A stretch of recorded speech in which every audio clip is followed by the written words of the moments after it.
Hello friends, मैं हूं संपत कुमार। आज की इस वीडियो में हम लोग बात करेंगे कि प्रॉपर्टी खरीदने से पहले कौन कौन कागजात का आपको सत्यापन करना चाहिए और किस प्रकार से सत्यापन करना चाहिए, ताकि यदि आप ज़मीन खरीद लेंगे तो किसी भी प्रकार का कोई झंझट में न फंसेंगे और आपके साथ फ्रॉड नहीं हो। इसके लिए कौन कौन से डॉक्यूमेंट को आपको सत्यापित करना होगा, इसके बारे में हम इस वीडियो में स्टेप बाय स्टेप जानकारी देंगे। तो सबसे पहले देखिए, आप जो प्रॉपर्टी खरीदने जाएंगे सबसे पहले उसका आप कागजात का डिमांड करेंगे।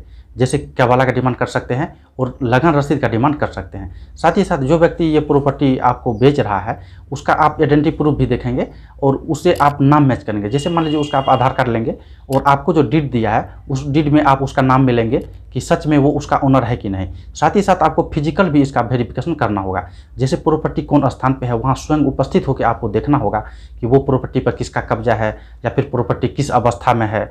साथ ही आपको ये भी पता करना होगा कि वो जो व्यक्ति प्रॉपर्टी बेच रहा है क्या वो एक ही मालिक है उस प्रॉपर्टी का या फिर और भी व्यक्ति है।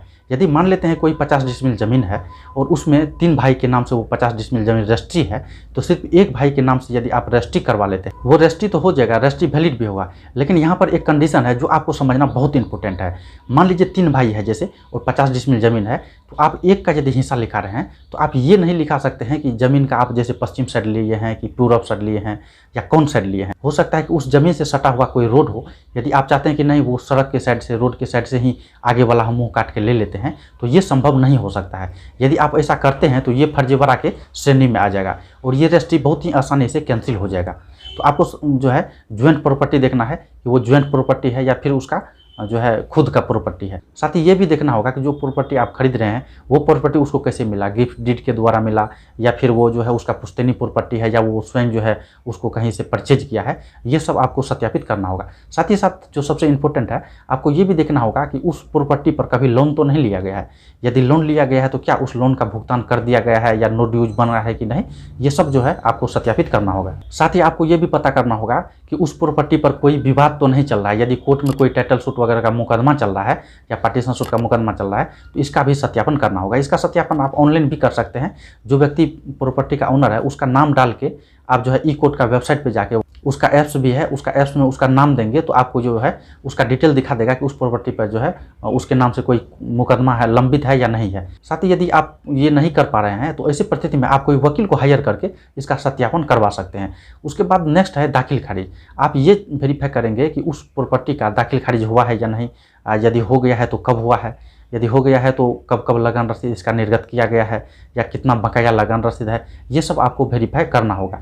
यदि इतना आप वेरीफाई कर लेते हैं, इसके बाद आप ये भी देखें यदि हो सकता है वो ओनर पावर ऑफ अटॉर्नी के द्वारा आपको रजिस्ट्री कर रहा है तो उसका पावर ऑफ अटॉर्नी का भी सत्यापन करना होगा। ठीक है, इसके लिए आप जो है एडवोकेट का मदद ले सकते हैं। साथ ही साथ आप ये भी देख सकते हैं कि वो पावर ऑफ अटॉर्नी कहाँ से बनाया गया है, कितने व्यक्ति कौन कौन उस पर गवाह है, वो गवाह से भी आप संपर्क कर सकते हैं। साथ ही वो पावर ऑफ अटॉर्नी का रजिस्ट्री हुआ है या नहीं, ये सब आप देख सकते हैं। इतना वेरिफिकेशन करने के बाद आपको उस जमीन का नापी करवाना। मान लेते हैं यदि कोई व्यक्ति 50 डिसमिल जमीन आपको दे रहा है, उसका कागज पे जो है डीड पे कैवाला पे 50 डिसमिल जमीन अंकित किया हुआ है, तो आपको उस प्रॉपर जो जमीन है उसका नापी भी करवाना चाहिए कि वो सच में 50 डिसमिल है या कम है। मान लेते हैं कि उसका जो है डीड कैवाला उस पर 50 डिसमिल ज़मीन है, जो आपको डॉक्यूमेंट दिया है ज़मीन का उसमें 50 डिसमिल ज़मीन शो कर रहा है। लेकिन यदि आप नापी करते हैं तो वहाँ 40 डिसमिल ज़मीन है, तो ऐसी परिस्थिति में आपको 40 डिसमिल ज़मीन ही खरीदना चाहिए, न कि 50 डिसमिल ज़मीन खरीदना चाहिए। यदि आप 50 डिसमिल ज़मीन खरीद लेंगे तो फिर आप मुसीबत में फंस सकते हैं। नेक्स्ट है लेन देन का प्रक्रिया। आप जब भी उसको भुगतान करें तो ऑनलाइन के माध्यम से ही भुगतान करें।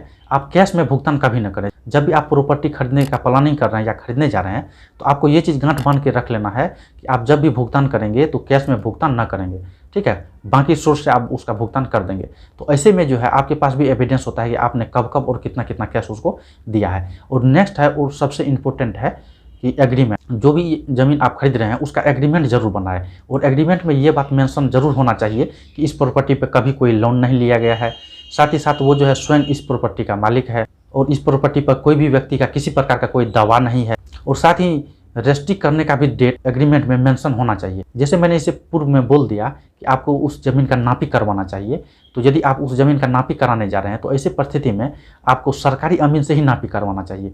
देखिए यहाँ पे फ़ायदा ये है, यदि आप सरकारी अमीन से ज़मीन का नापी करवाते हैं तो ये कोर्ट में भी मान्य होगा और आधिकारिक तौर पर भी इसका मान्य होगा। साथ ही यदि वो अमीन को कभी कोर्ट में आपके पक्ष में जाके कोई गवाही देना हो या उसने जो ज़मीन का नापी किया है उससे संबंधित कोई बाद में मुकदमा होता है तो वो अमीन वहाँ पे कोर्ट में उपस्थित होकर अपना पक्ष भी रखेगा। लेकिन यदि आप कोई प्राइवेट अमीन से नापी करवाते हैं तो इसमें ये समस्या है कि पैसा तो ज़्यादा लगेगा ही, साथ ही साथ इसका आधिकारिक तौर पे और कोर्ट में इसका मान्य नहीं होगा। तो आपको चाहिए कि आप जो है सरकारी अमीन से ही अपना ज़मीन का नापी करवाएं। सरकारी अमीन से आप अपना कैसे जो है नापी करवा सकते हैं ज़मीन का, इस टॉपिक पर मैं पहले वीडियो बना दिया हूँ, वो वीडियो को आप जाके देख सकते हैं। साथ ही साथ एग्रीमेंट कैसे किया जाएगा कोई भी चीज़ खरीदने और बेचने के लिए, इस पर भी मैं पहले वीडियो बना दिया है, आप उस वीडियो को जाके देख सकते हैं। आजकल ऐसा प्रैक्टिकली देखा जा रहा है कि फर्जी कागजात बना के बहुत व्यक्ति दूसरे का ज़मीन को भी सेल कर दे रहा है। तो ऐसी परिस्थिति में आपको कागजात का तो बारीकी से वेरिफिकेशन करना ही चाहिए, साथ ही साथ उसका आइडेंटिटी का भी वेरिफिकेशन करना चाहिए। आइडेंटिटी का वेरिफिकेशन करने के लिए आप वहाँ का लोकल थाना से उसका आइडेंटिटी का वेरिफिकेशन करवा सकते हैं।